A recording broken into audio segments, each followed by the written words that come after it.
Bonjour chers auditeurs, ici Éric Lantier au microphone et bienvenue à ce tour d'horizon du 16 novembre 2018. Aujourd'hui, il va être question du choix du prénom à l'Université du Québec à Montréal. Effectivement, mesdames et messieurs, la presse nous apprenait cette semaine que l'UQAM optait pour une nouvelle politique inclusive et neutre. Et ça touche tous les étudiants et étudiantes bien sûr, mais plus particulièrement trois catégories de personnes, les étudiants étrangers, les étudiants anglophones et les étudiants trans. Et oui, effectivement, par exemple, un étudiant asiatique pourrait s'appeler ou pourrait choisir de s'appeler Jean-Paul, par exemple. Un étudiant anglophone, au lieu de s'appeler Robert, pourrait demander à ce qu'on l'appelle Bob. Et, évidemment, un étudiant trans qui s'appelle Jean pourrait se faire appeler Jeanne, ou une étudiante qui s'appelle Julie pourrait se faire appeler Julien.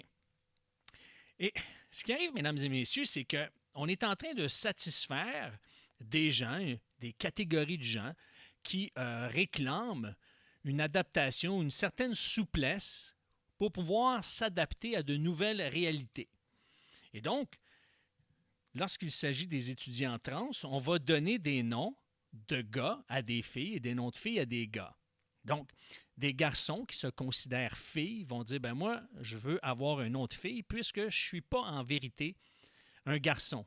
Je me sens plus comme étant une fille. Et vice-versa. Ce qui arrive, c'est que ça va créer une confusion dans les prochaines années.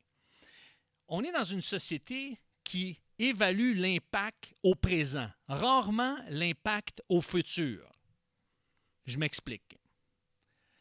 Au lieu de chercher à comprendre ce que vivent ces gens-là, par exemple, les gens qui sont appelés les trans ou qui s'appellent les trans ou qui se qualifient de trans, au lieu d'essayer de comprendre d'où ça vient, comprendre qu'est-ce qui s'est passé ou qu'est-ce qui se passe, essayer de les accompagner pour dire est-ce qu'il y a quelque chose qui ne va pas?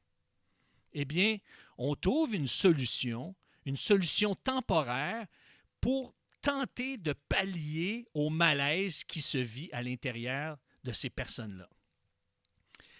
Et donc, ce que ça va produire comme effet, eh bien, on va pouvoir donner un nom de gars à une fille dès sa naissance. Donc, si des parents conçoivent un enfant, la maman accouche, elle accouche d'une fille, eh bien, on va pouvoir l'appeler Robert. Et donc, pourquoi? Parce que maintenant, des noms de garçons ou des noms de filles, ça n'a plus de sens particulier. Si, par exemple, je vois une personne qui est, et c'est évident que c'est un homme, mais qui se fait appeler Julie, qui se fait appeler Paulette, mais c'est évident, c'est clair que c'est un homme. Ce que ça va faire socialement, c'est qu'un jour, il n'y aura plus de nom de fille, nom de gars. Donc, à quoi ça sert d'appeler un garçon Julie ou Paulette si dans quelques années, de toute façon, ça va changer puis il n'y aura plus de repères entre garçons et filles? Maintenant, ce qui arrive, c'est qu'on est en train de déconstruire le genre humain. Avant, il y avait deux genres, hommes et femmes, garçons et filles.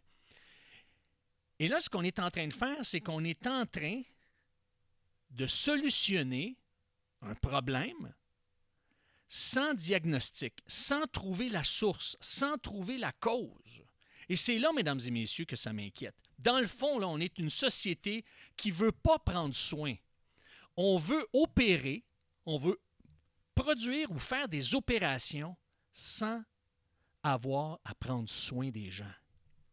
Ce que ces gens-là ont besoin, c'est qu'on leur apporte des soins et trouver d'où ça vient. Et je pense qu'en tant que société, c'est là qu'on devrait camper. Plutôt que de leur permettre de changer de nom, on devrait s'arrêter et dire il y a quelque chose qui ne va pas. Si tu es né fille, si tu es né garçon, est-ce que c'est possible de composer avec cette réalité-là? Sinon, comment on peut t'aider et t'accompagner?